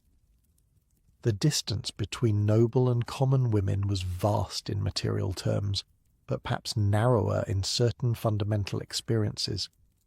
All navigated societies that limited their formal power while depending on their essential labour. All balanced complex social expectations with personal desires. All faced the physical vulnerabilities unique to female bodies in a pre-modern world. The last ember in the fire pops softly. Tomorrow will bring another day of work, prayer, and community engagement, the eternal rhythm of medieval womanhood. As you drift towards sleep, wrapped in the familiar sounds of your family's breathing, there's comfort in this predictable pattern, this known place in the world. Unlike your comfortable modern bed with its privacy and personal space, this medieval sleeping arrangement binds you physically to your family members, a tangible reminder of the interdependence that characterized pre-modern life. You're never truly alone, for better and worse, but always embedded in networks of obligation, support, and shared identity. Sleep comes at last, bringing dreams that medieval and modern minds alike share, of security, connection, occasional transcendence, and the mysterious landscapes of the unconscious that know no historical boundaries. Something unusual happens the next morning. Before the household is even fully awake, a knock sounds at the door. A message from the manor, announces a boy of about 12, the steward's son. He holds out a small folded parchment, sealed with a blob of wax. Your father takes it with visible confusion. Written messages are rare in village life, where most communication happens face to face. He breaks the seal and stares at the contents. "What is it?" your mother asks, coming to peer over his shoulder. Unlike many peasant women, she can read a little, just enough to make out prices at market and follow the simplest prayers in a book. "Lady Anne requires Agnes's blue cloth," your father says slowly, "for a special commission. We're to come to the manor today with samples." Your mother's hand flies to her mouth. "My cloth? For the manor?" This unexpected summons represents a rare opportunity. Direct dealings with the manor household could mean better prices, ongoing commissions, and elevated status within the village. But it also brings risks. Disappointing noble patrons could have consequences beyond a simple lost sale. "We must go immediately," your mother decides, already reaching for her good head covering. "No, wait. First, I need to fetch the remaining blue cloth from the storage chest." The next hour is a flurry of activity. Your mother carefully inspects every inch of her remaining blue-dyed fabric, rejecting pieces with even minor flaws. She wraps the chosen lengths in clean linen and places them in her best carrying basket, lined with dried lavender to impart a pleasant scent. "You'll come with me," she tells you. "Put on your Sunday kirtle." This is unexpected. Manor visits are significant events, not casual errands. That your mother wants you along suggests she's thinking of the future, perhaps hoping to introduce you to potential connections or demonstrate your own weaving skills. The walk to the manor takes you up the gentle hill that separates the village from the lord's residence. Though it's only a mile distant, the manor occupies a different world, one of stone buildings, glass windows, and iron-bound doors. Guards at the gate eye your approach with professional disinterest. "Agnes the Weaver," your mother announces with quiet dignity, "summoned by Lady Anne."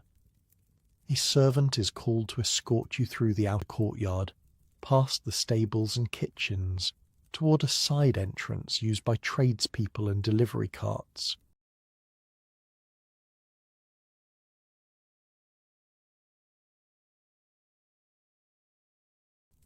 The manor complex is larger than you realized, a self-contained community of specialized workers, cooks, grooms, laundresses, pages, and dozens more, all serving the noble family's needs.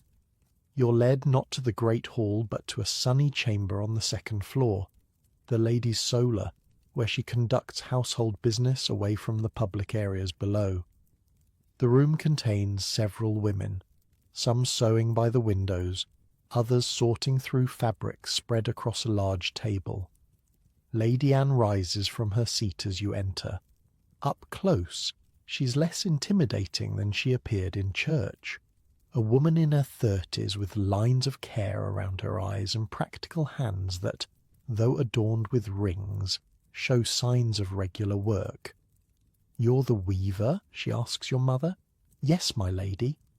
Your mother curtsies deeply, a gesture you hastily copy. "I've brought samples of the blue wool as requested." Lady Anne gestures impatiently. "Show me." With careful movements your mother unwraps her cloth. The blue catches the light from the tall windows, revealing its rich, even colour. It's her finest work, representing countless hours of labour from sheep shearing through spinning, weaving, and dyeing. "The colour is good," Lady Anne says after examining it closely. "Better than I expected. How much do you have in total?" 15 ells, my lady, of this quality, another 10 of slightly lighter shade." Lady Anne turns to an older woman nearby, her chamberlain, who manages household expenses. "We'll take it all, for Eleanor's attendance at the betrothal ceremony. Their gowns must complement her blue without matching exactly."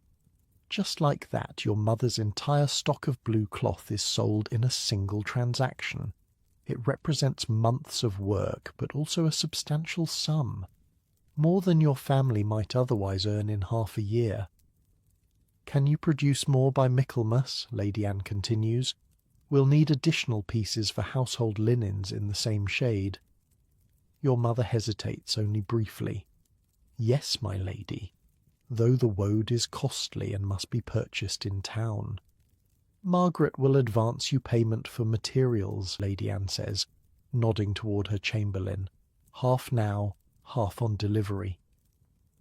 This arrangement, payment in advance for materials, is unusual and advantageous. It means your mother can work without the financial risk of investing her own limited resources in expensive dye-stuffs.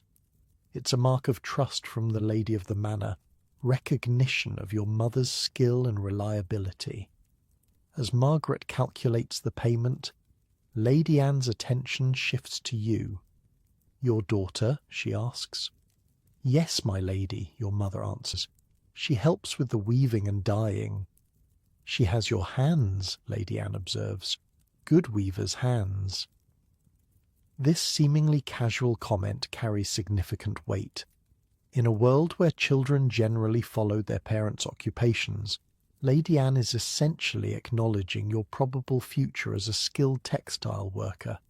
It's both a compliment and an assumption about your predetermined path. The business concluded, you're given a small cup of watered wine, a courtesy to valued artisans, before being escorted back to the courtyard. Your mother clutches her payment securely, her face struggling to contain her excitement until you're beyond the manor gates. "Did you see?" she whispers once you're on the village path. "Lady Anne herself, and advance payment for materials." This unexpected windfall transforms your family's immediate prospects. The money will purchase not just dye-stuffs, but perhaps a new tool or two, a winter cloak for your growing brother, a small luxury like honey or almonds for special occasions. More importantly, it establishes a relationship with the manor household that could provide ongoing work and income. But your mother's good fortune carries deeper significance beyond the financial boost. It demonstrates how medieval women, despite formal restrictions, carved out economic spaces through specialized skills and reliable craftsmanship. Unable to join many formal guilds or own property independently, they nonetheless built businesses through reputation, quality work, and strategic connections. "We must go to town," your mother decides as you approach home. "Tomorrow at first light.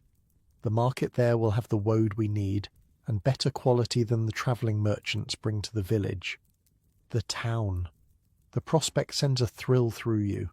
Located some 10 miles distant, the town represents an expanded world of opportunities, goods, and experiences rarely available in village life. You've been there only twice before, once for a major religious festival, once when accompanying your father to sell grain. That night, preparations consume the household. Your father agrees to manage home responsibilities during your absence, recognizing the importance of fulfilling Lady Anne's commission promptly. Your mother plans the journey meticulously, which roads to take, where to stay overnight, which merchants to approach first. "Agnes at the Crossroads Inn will let us sleep in her kitchen," she tells you. "It will cost us a halfpenny, but safer than trying to return in one day." This careful planning reflects medieval travel realities. Roads were often poor, subject to weather damage, and potentially dangerous. Women travelling without male protection were particularly vulnerable, making arrangements with trusted contacts essential. Morning arrives with the light misting rain, not heavy enough to prevent travel but sufficient to dampen clothing and spirits. You and your mother set out just as dawn breaks, heavy cloaks wrapped around your shoulders, sturdy wooden staffs in hand to help navigate muddy patches. The journey proceeds without incident, though your feet ache and your shoulders strain from carrying bundles by the time the town walls appear in mid-afternoon. Unlike your small village, this town boasts stone fortifications, multiple church spires, and a proper gatehouse where officials check incoming travellers and goods. "Purpose?" asks the bored-looking guard. "Purchasing dye-stuffs," your mother replies. "Staying one night with Agnes at the Crossroads Inn." The guard nods, barely interested. You pay the small entry fee and pass through into a world that seems chaotically alive after village quietude. The narrow streets bustle with activity, apprentices running errands, merchants calling their wares, animals being driven to slaughter, women carrying water or laundry, children dart in between legs on mysterious missions of their own. And the smell, a complex mixture of humanity, animals, food, smoke, tanning chemicals, brewery fermentation, and dozens of other urban odours both pleasant and foul. Medieval towns lacked effective sanitation, making them aromatic experiences that assaulted newcomers' senses. "Stay close," your mother warns. navigating confidently toward the central marketplace. Though small by modern standards, this market hosts dozens of specialized vendors arranged by trade. Butchers in one section, fishmongers in another, cloth merchants, spice sellers, and coopers all clustered with their guild colleagues. The dyer's quarter announces itself first by smell, the pungent odours of fermenting woad, mordants, and fixing agents, then by sight, as fabric hanging to dry creates a colourful canopy across the narrow street. Here, urban medieval women found one of their most reliable trades. While men dominated many aspects of cloth production, dyeing remained accessible to women who mastered its chemical mysteries. Your mother approaches a workshop where a middle-aged woman supervises two younger assistants, stirring enormous vats of blue liquid. This is Mistress Edith, a master dyer whose business has supported her since her husband's death 15 years earlier. Agnes from Millbrook, your mother greets her. We met at St. Giles's Fair last summer. Mistress Edith squints, then nods with recognition. The weaver with the even blue. I remember. What brings you to town? A commission from Lady Anne herself, your mother explains, pride evident despite her attempt at casualness. I need quality woad, more than the village merchants carry. This exchange between skilled craftswomen reveals the complex economic networks that connected rural and urban production. Village artisans like your mother created basic goods, but often relied on town specialists for materials, while town businesses benefited from the wider distribution rural customers provided. Mistress Edith invites you inside her workshop, a rare privilege that acknowledges your mother's professional status rather than treating her as a simple customer. Inside, the technical complexity of medieval dyeing becomes apparent. Different mordants, fixing agents like alum, iron, or copper create varied shades from the same dye stuff. Temperature control affects colour intensity.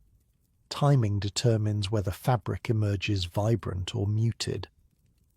My youngest daughter learned to read last year, Mistress Edith mentions as she shows your mother her finest woad cakes. The guildmaster's wife teaches girls for a small fee. She has your daughter's quick look. This casual comment highlights an important urban advantage: greater educational opportunities for girls, particularly in trade families. While village education remained minimal and practical, town girls might learn basic literacy, numeracy, or specialized skills from women who had themselves acquired such knowledge. Your mother glances at you thoughtfully, perhaps considering possibilities she hadn't previously imagined.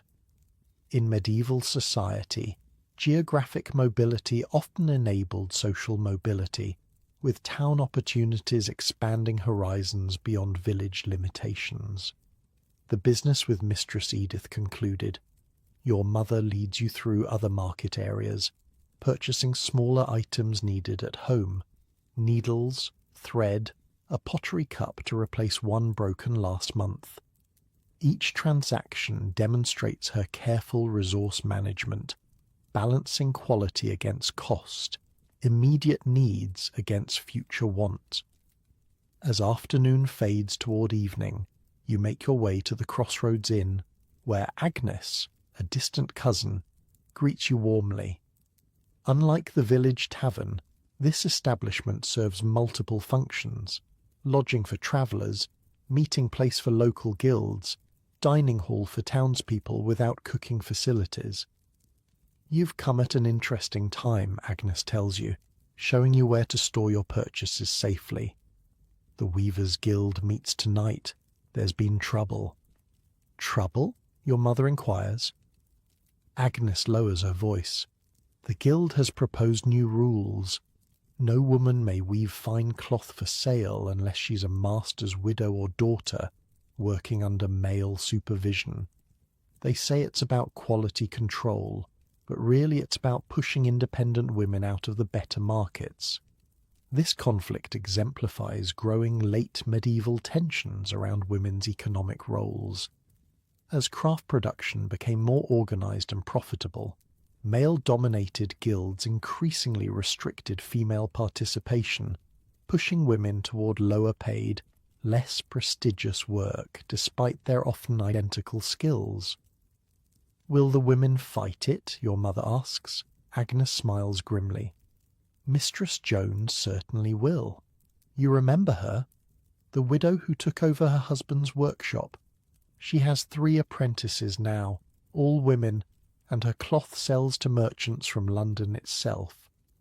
After a simple supper of pottage and bread, you follow your mother to the inn's main room, where the Weavers' Guild meeting is about to begin. Though you can't participate, observing offers rare insight into urban economic governance. The room fills with weavers, mostly men, but with a significant minority of women, primarily widows who inherited workshop rights. The master of the guild, a corpulent man with fingers stained by decades of dye work, calls the meeting to order. "The proposal before us concerns standards of production," he announces. "To maintain our reputation for quality, fine cloth weaving should be limited to those with proper training and oversight." A murmur runs through the assembled crowd. Then a woman rises, tall, grey-haired, dressed in simple but fine clothing. This must be Mistress Joan. "Proper training and oversight," she repeats, her voice clear and confident. "I've been weaving for 35 years, 20 under my husband's name and 15 under my own. My cloth sells at premium prices because of its quality, not because of any man's oversight." The room divides visibly, with most men nodding approval of the proposal, while women exchange glances of concern or determination. What follows is a passionate debate about skill versus gender, tradition versus innovation, protection versus restriction. Watching from your corner, you witness how medieval women navigated male-dominated power structures, sometimes conforming, sometimes resisting, often finding creative compromises or alternative pathways. Mistress Joan doesn't challenge the guild's authority directly, but instead argues that excluding skilled women harms the very quality standards the guild claims to protect. The debate remains unresolved when the meeting adjourns for the night. As the room empties, your mother approaches Mistress Joan, introducing herself and explaining her commission from Lady Anne. "Good for you," the older woman says approvingly. "Manor work pays well if you maintain quality. They tried to prevent me from selling to noble households directly, said it should go through guild-approved merchants. I told them I'd take my business to the next town if they persisted." This brief exchange reveals how exceptional women created leverage through skill and reputation. While most female artisans operated at the margins of formal economic structures, those with unusual talent or strategic connections could sometimes transcend typical limitations. Back in the inn's kitchen, preparing for sleep on pallets near the hearth, you ask your mother, "Could I ever be like Mistress Joan? Have my own workshop?" Your mother doesn't immediately dismiss the idea, which itself represents changing medieval attitudes.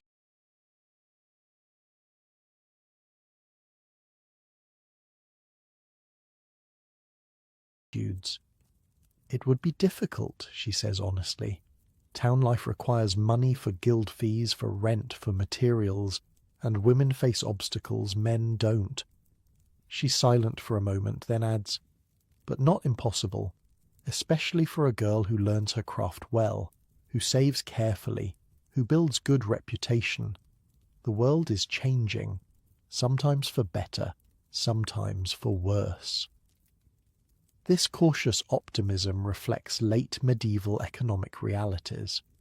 While formal restrictions on women often increased during this period as commerce became more regulated, Growing trade networks and urban development simultaneously created new niches women could occupy as specialized producers, retailers, or service providers.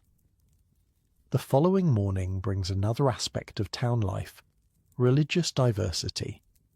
In the village, everyone attends the same church, follows identical observances, shares uniform beliefs. The town, however, hosts multiple parishes, religious orders, and even a small community of beguines, women who live communally, following religious devotions without taking formal nuns' vows. Your mother takes you past the beguinage on your way to morning mass. Behind modest walls, these women live independently of both family control and full church authority, supporting themselves through textile work, teaching, and care for the sick. It represents another alternative path for medieval women, one that provided community, purpose, and relative autonomy. Some girls from our village have joined them, your mother comments.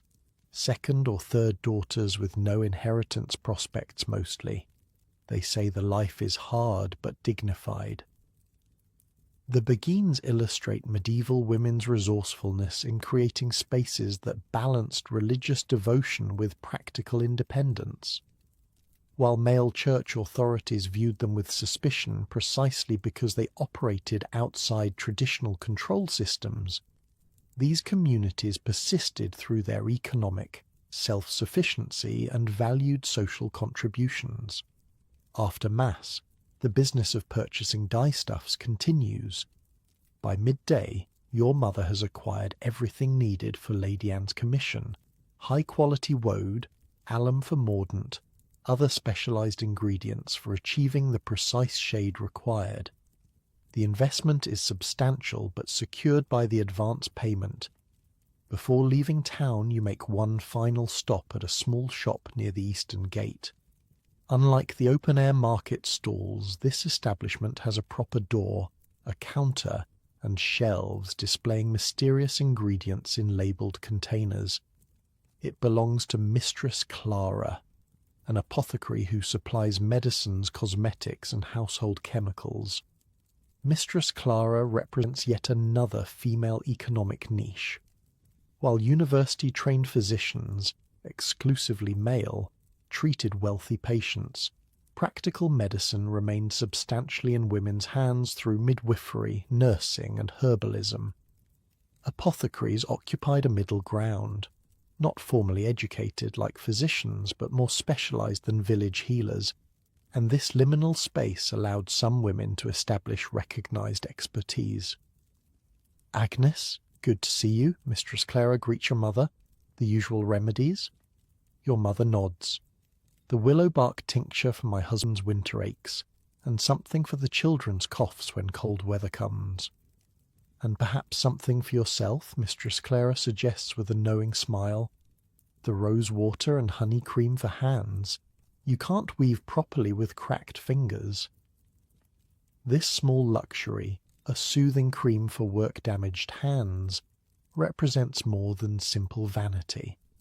For craftswomen, maintaining the physical tools of their trade, including their own bodies, constituted a professional necessity rather than an indulgence.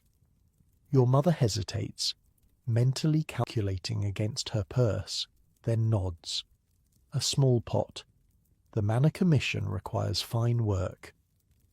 As Mistress Clara prepares the purchases, you notice a girl about your age carefully grinding something at a table behind the counter. The apothecary follows your gaze. "My apprentice," she explains. "My brother's daughter from the country. She has a good memory for ingredients and steady hands for measuring." This casual mention highlights another economic path for medieval girls: apprenticeship to a female relative practicing specialized trades. While formal guild apprenticeships remained largely closed to girls, informal training through family connections offered alternative skill development. Purchases complete, you begin the journey home, your bundles heavier, but spirits lighter with successful mission accomplishment. The town recedes behind you, returning you to the familiar rhythms of village life, yet perhaps with expanded awareness of possibilities beyond your immediate horizon. That night, back in your own home, the family gathers to examine your mother's purchases and hear accounts of town experiences. Your father listens with interest to the guild debate, recognizing its potential implications for your mother's weaving business. Your siblings marvel at town descriptions, the colourful workshops, the variety of people and goods. Tomorrow we begin dyeing the new cloth, your mother announces. Lady Anne's commission takes priority over everything else. As you settle onto your familiar sleeping pallet, the contrast between town and village life echo in your mind. Urban women often enjoyed greater economic opportunities, wider social networks, and more educational possibilities than their rural counterparts. Yet they also faced increased regulation, higher living costs, and more complex social hierarchies.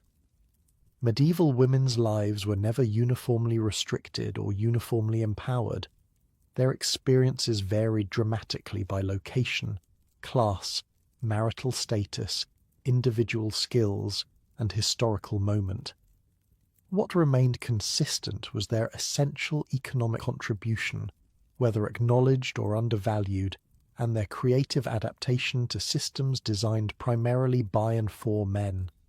Sleep comes easily after the exhaustion of travel. Your dreams might mix village familiarity with glimpses of wider possibilities. Not modern freedom, certainly, but perhaps expanded horizons within medieval constraints. Tomorrow brings the familiar work of dyeing, yet with new purpose as you help create cloth destined for a noble household during a significant ceremonial occasion. Your medieval reality continues, bound by gender, class, and historical context, yet never completely without agency or opportunity within those very real limitations. The weeks following your town journey take on a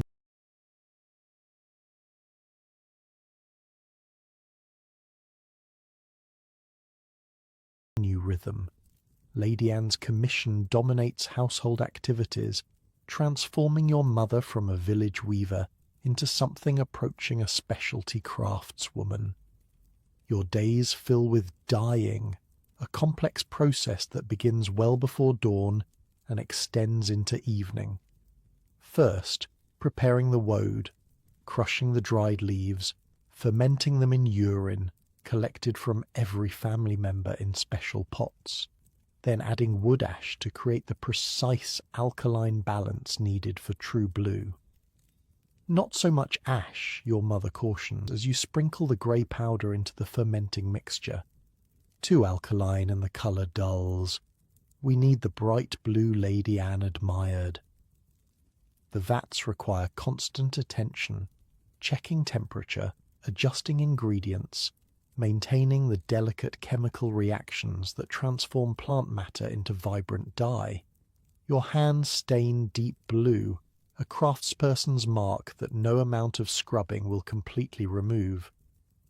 Now we see why blue cloth costs more than brown or green, your father comments, wrinkling his nose at the distinctive smell that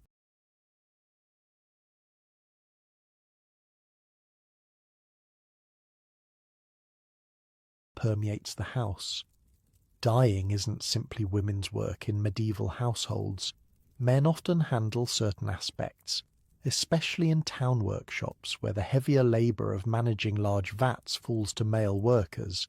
But in your family, necessity makes this primarily female territory, with knowledge passing from mother to daughter. By the third day of dyeing, news of your mother's manor commission has spread throughout the village.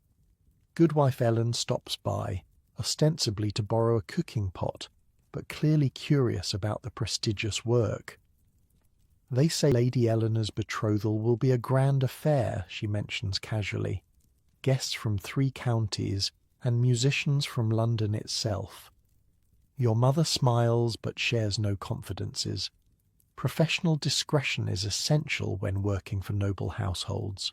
Gossiping about their affairs could jeopardize future commissions. "The blue is coming along well," she says instead, redirecting the conversation to safer territory.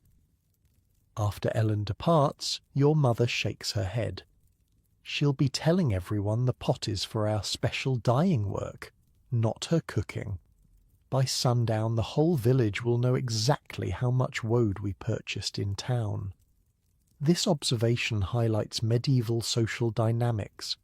In small communities where privacy barely existed, information represented both currency and power. Women's networks spread news, established reputations, and influenced collective opinions, for better and worse. While your mother works on the manor commission, other aspects of life continue. The harvest approaches, bringing increased labour for everyone, including women. Your older brother mentions seeing preparations in the fields during his daily work. "They're sharpening the scythes already," he reports over a simple dinner of bread and pottage. "Reeve says we start the barley field next week if weather holds." Harvest time transformed medieval gender divisions of labour.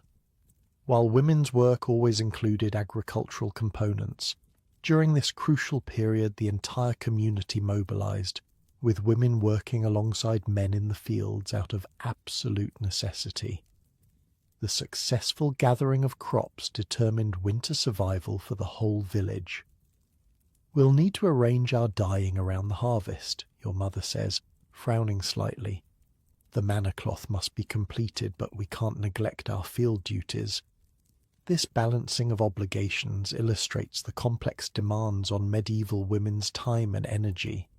Unlike specialized urban craftswomen, rural women maintained multiple economic roles simultaneously: household managers, textile producers, agricultural labourers, child caregivers, shifting priority among them as seasons and circumstances demanded. The next day brings unexpected excitement. A group of travellers arrives in the village, merchants, pilgrims, and a troupe of travelling performers making their way toward the town you recently visited. Such visitors are relatively rare events, bringing news, goods, and entertainment from the wider world. After completing essential morning tasks, your mother allows you and your sister to watch the performers in the village centre. Other women and children gather as, well,